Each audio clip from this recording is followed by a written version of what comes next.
Guys, welcome back to my channel. তো আজ আমি বানাবো আনারসের চাটনি। তো প্রথমে আনারসটিকে ধুয়ে নিয়ে কেটে নিলাম। আমার ভিডিও যদি ভালো লাগে তাহলে লাইক, কমেন্ট, ফলো, শেয়ার করে দিও।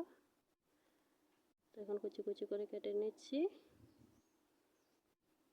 তো কড়াইতে তেল দিয়ে দিলাম, তেজপাতা দিয়ে দিলাম, একটু শুকনো লঙ্কা দিয়ে দিলাম, নেড়ে চেড়ে সর্ষা দিয়ে দেব, আবার নেড়ে চেড়ে কুচি করা আনারসগুলিকে দিয়ে দিলাম।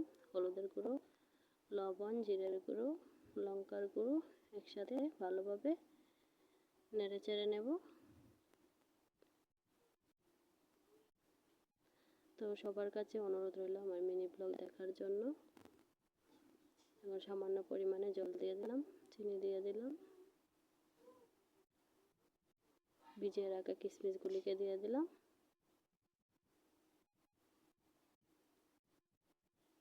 আবার একটু নেড়ে চেড়ে এখন নামিয়ে নিলাম। কাজু বাদামগুলিকে দিয়ে দিলাম, চেরি ফল দিয়ে দিচ্ছি। তো আমার পাশে থাকার জন্য অসংখ্য ধন্যবাদ। Thank you so much.